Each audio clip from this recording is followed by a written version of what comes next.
Hello, everybody. Welcome to Macro Money. This is Ilya Spivak, head of global macro here at tastylive. Welcome to the show. What a day.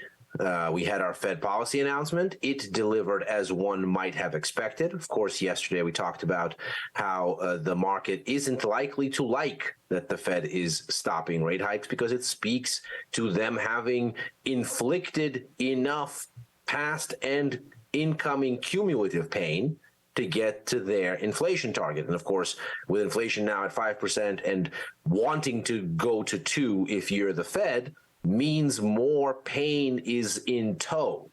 So to have stopped here means that pain will be sufficient to squeeze 3% more in inflation out of the economy. So not surprisingly, stocks didn't like it.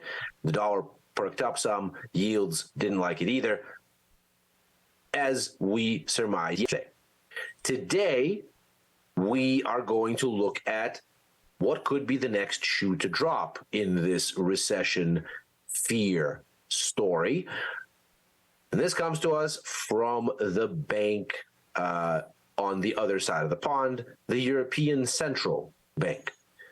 And what we are going to look at here is how this all sets up, what the ECB is likely to do, and how what happens here could be not only a part of this larger story that we're watching with the Fed, with stocks, with gold, with yields, with the dollar, with crypto for that matter, across markets, but might actually be a very important catalyst in that story.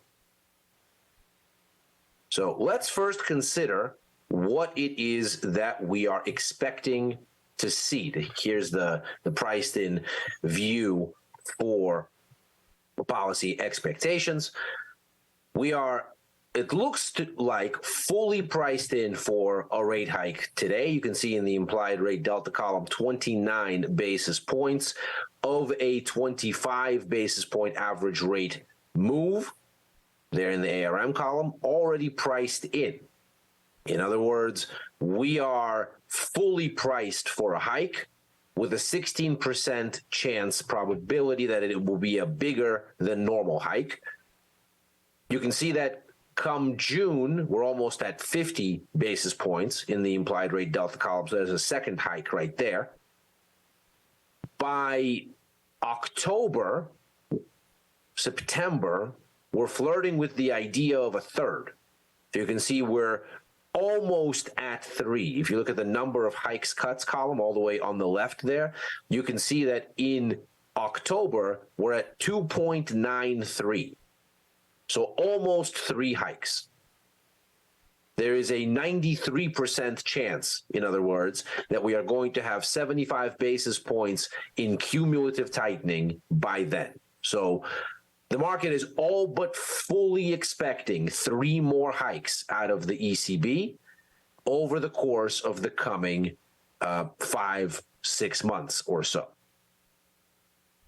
Then things turn the other way. That first,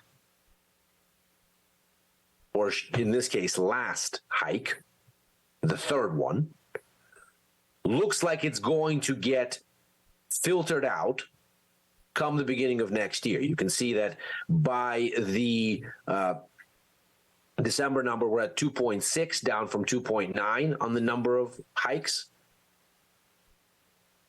By February, we're at 2.2, which means that we, at that point, are already flirting with having seen not just 3 hikes, but at least 1 cut. And so if we look at the overall landscape then, the story is we're going to get a hike today, and we might get anywhere between 50 to 25 more on net, with the direction of travel somewhat debatable by the year end. So unmistakably hawkish. What we see, though, is that this sort of setting is a meaningful climb down from where we were at the last policy announcement. Recall, of course, that the last policy announcement was the 16th of March, right on the heels of the SVB collapse. Since then, of course, conditions have become both better and worse. The banking crisis has not spilled out into broader contagion. Just earlier this week, we had First Republic wrapped up. On the European side of things, there haven't been bank failures within the Eurozone. For that matter, there haven't been bank failures in the UK as well. UBS had to go and have a hasty marriage with Credit Suisse over on the Swiss side of things. But we've not had contagion beyond that. And of course, Credit Suisse was a troubled institution long before the SVB crisis and has been hobbling along for years. So what we're looking at here is a situation where the curve seems to have flattened, in particular 6 months out, not because there's more banking stress. And that's an interesting caveat here, because it suggests that the market is perceiving something here that's a headwind beyond just the banking crisis.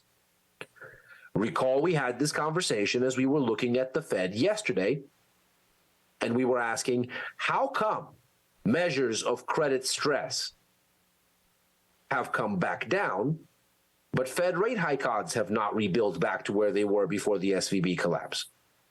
Risk has rebuilt. The S&P 500 is back to where it was.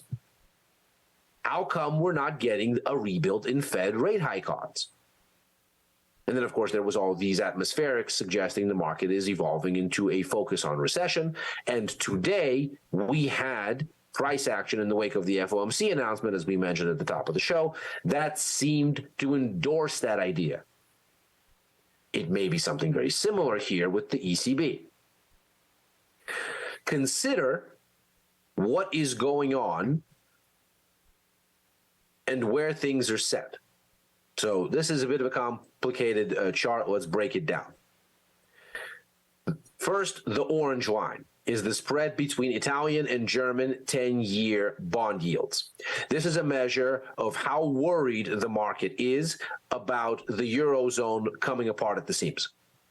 We know that, of course, the debt crisis that struck the region back in, let's call it 2010, 2011, 2012, really had to do with there being a very different kind of debt management approach, let's say in a Germany or in southern European countries like Italy. Greece, of course, was a poster child. So was Portugal. So was Spain. And so you had a situation where it seemed like there was really significant credit stress and an inability to deal with bad debts that were accumulating, and the risk that if you were to get a default from one of these sovereigns, because they are a part of the euro inherently, that you would undermine the euro's structural integrity. And at the time, what the ECB did was say, don't worry, we're going to do whatever it takes. And that essentially cooled market risk. You can see here that as we've had tightening in recent, let's call it a year and a half, 2 years, that orange line has widened. So that spread has increased. And what that means is that the markets have become more concerned about a recurrence of a debt crisis. This is, of course, because we've had global tightening to fight inflation. You can see that global tightening in the blue line, which is the Eurozone Financial Conditions Index. In fact, it is currently at its tightest setting since the heart of the global financial crisis back in January of 2009. So just as the dust is settling on the collapse of Lehman and about 2 months before global stock markets bottom. So we're looking at very tight policy settings at this point in the Eurozone. And as they got to be more tight, so you can see from January of 2021, that blue line starts moving lower, the orange line starts moving higher. Because higher interest rates mean that, let's say, something like an Italy might have a harder time dealing with their giant debt load. And so they should be then asked to pay higher interest rates because what the market is perceiving is a greater risk as relative to Eurozone fiscal prudency gold standard alternatives, Germany being sort of the natural benchmark. So when that yield spread expands, what that says is the markets demand more compensation to lend to Italy than Germany, and the amount of compensation is increasing, so Italy might come under more stress. So there might be more sovereign default risk. So the whole thing looks shaky. At the same time that this happens, of course, you can see that the financial stress index, which is something we've been monitoring as something that, of course, gives you the amount of consternation in the credit space, both through the tightening and, of course, this most recent SVB episode. What you find here is, as ever, as you get tightening, you get more credit stress. Not shocking there. And then, of course, most recently, that upswing in that red index, the OFR index, that's SVB. That's near the start of this year. You can see SVB on this chart right there. You can also see that against that backdrop, financial conditions tighten again in the Eurozone because of the extra credit stress. And notably, sovereign risk only increases a little bit. Incidentally, for this index here, this financial conditions index, the center line is this zero here. So the further you get under zero, the tighter the financial conditions. The less liquidity is available, the more expensive credit is, the more difficult it is to come by. The key takeaway here is that we don't seem to be having a tremendous amount of sovereign risk, and we don't seem to have a tremendous amount of further financial stress, even as we have the tightest policy settings that we've seen since the 08-09 crisis. However, what you also don't see is this getting any more tight. So even as the ECB has been hiking rates recently, you do not see this really move off this range. There's two takeaways here. On the one hand, this might suggest that the market is resilient and can take further tightening, so the ECB should proceed. On the other hand, it suggests that conditions are already quite tight and that you, at this stage, have a situation where the market is perceiving something whereby it is not willing to follow the ECB down the road of more tightening. Conditions are not growing tighter, going all the way back to late last year, even as the ECB has pressed on. So the market appears to envision that something is afoot here that isn't quite what the headline is from the ECB's actions, at least up to this point. Let's consider why this might be. and what that means for what the ECB could do today. Note, Eurozone economic performance has been deteriorating. This is a Citigroup index that we often look at for various economies, measuring the performance of economic data outcomes relative to baseline expectations. You can see here, it's been flagging. This is the same thing that we've been seeing in many of the world's economies.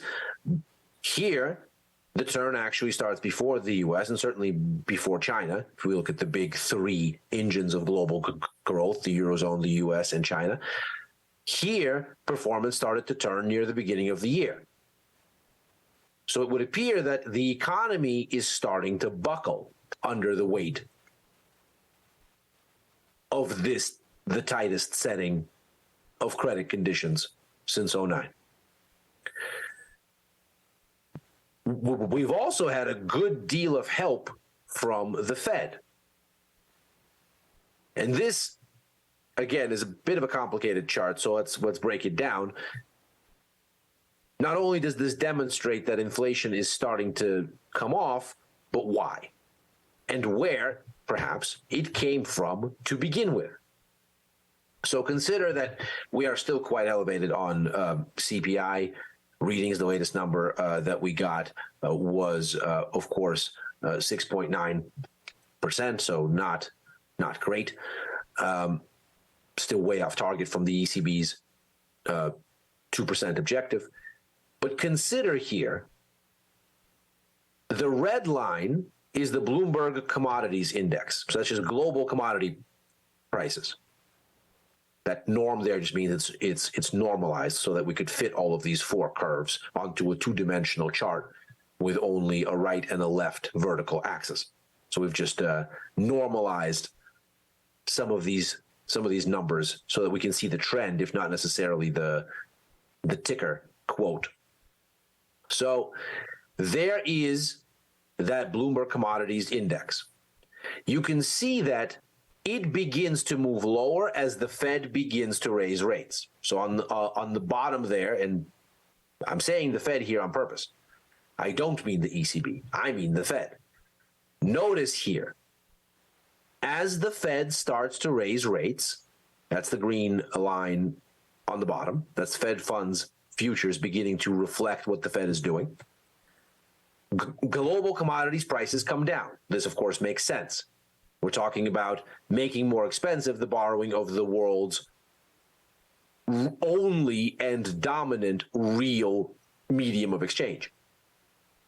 There is no alternative. As I've said incessantly, the dollar ultimately accounts for over 88, close to 89% of global monetary transactions. So not surprisingly, when you increase the cost of borrowing that, you increase the cost of economic activity, of financing that activity writ large. Not surprisingly, that hits demand globally, not just in the U.S. And so you see global commodity prices, the input into any economic activity from the start to come off as the Fed is doing what it's doing. We can see that right here, lining up right there. With about a 1 month lag, you can see global economic activity starts to turn. That's the yellow line there. This is global trade volume. And this is lagged by 1 month. So I've pulled it back 1 month to line it up with this, so that you can see these are the same moves, but global trade follows the tightening with about a 1 month lag. And then 5 months after this turn, CPI starts coming off. In other words, what we're being shown here is that the inflation in the Eurozone probably isn't coming from domestic catalysts. It is likely imported. It is that surge in commodity prices, thanks to aggressive COVID-era stimulus, certainly from the U.S., but also from developed markets in general, driving up commodity prices, driving up economic activity that ultimately gives us this inflationary jump. This is not a hugely robust Eurozone that's generating tons of inflation. With that in mind, you can see that as the Fed begins to squeeze that inflation out of global markets, it is helping the ECB squeeze it out of its local markets. And considering there's a 5-month lag, you can see that global commodity prices continue to fall, which means CPI is likely to continue to fall. Of course, global trade volumes are also likely to fall, so that would be why the economic data is getting worse. So the story here is growth is going to get weaker, commodity prices are going to keep going lower, and that's going to bring inflation back down. We can tell that the markets have noticed. So you can see here that what we have is the 10-year break-even inflation rate for Germany in this case, the largest economy in the euro area. And you can see here that, of course, as we've explained before, the break-even rate is the difference between nominal and real or inflation-adjusted bond yields. When you take those bond yields and you extract the difference between them, what you're left with is the inflation adjustment to get from nominal to real, and that tells you what the markets expect inflation to be. That gives you the bond market's inflation expectation. You can see that 10-year break-even has been leading CPI in the Eurozone and Germany, for that matter, by about 6 months. This, of course, makes sense. This is a 10-year break-even, so it's relatively longer term than, let's say, the 2-year that we might be looking at in the U.S. or the 5-year that we might be looking at in Australia. There isn't really a very liquid short-term break-even in the Eurozone because there's not really a short-term liquid inflation-adjusted bond at this point. It's more longer term. So it makes sense that longer rates would be slower to respond and faster to respond given sort of where the changes in borrowing costs are coming from. And you can see here the lag is a little bit longer because the rates are a little bit further out, whereas the tightening is, of course, happening at the short end. So the transmission to 10-year rates isn't quite as dramatic as would be to, let's say, 2-year rates. So what we're looking at then is a slightly longer lag, but also a bigger lead. So as you get that break even peaking and now settling into what looks to be a range, CPI is coming on. And it would suggest that although more recently there's been a little bit of a lift, we're still broadly in that range, and so the ECB is perhaps not under terrible pressure to do a whole lot more. They can perhaps allow the cumulative tightening that's already been done, and perhaps will be further tightened today, to work its way through the system. This is, of course, exactly what this implies as well, that disinflation will continue even if the ECB were to stop today. And so we are left with a chart here that leaves us scratching our head a little bit. The market seems to perceive that there is a bit of a softness evolving in what's going on with the ECB. Economic data has become softer. Expectations for growth have started to dip a bit. At the same time, the Fed's efforts are helping to cool inflation, and the market has registered them as such. This is a slightly augmented yield curve where we don't just look at the Eurozone rates curve, but at the spread between the Euro and the US rates curve since the last ECB. And what we can see is that the market has cautiously moved the Euro rates curve lower relative to the US one and opened up a bit of a bigger yield advantage for the dollar. You can see that yield advantage now getting almost fully squeezed out within about 2 years' time, but then expanding back out to about 21 basis points by 3 years' time. So what we see here is ostensibly a yield differential spread that has moved against the euro, but in this time since the 16th of March, the euro is up close to 4% against the US dollar, which seems to speak to a mispricing that probably reflects those 3 rate hikes that are still in the outlook, even as the atmospheric suggests maybe you don't need all 3. Maybe you don't need 2. Maybe the cuts begin sooner. If you get an ECB today that acknowledges, as the Fed seems to have, the evolving nature of the landscape, the growing risk of recession, and the likelihood that disinflation is now on a path to continue at least for a few months yet,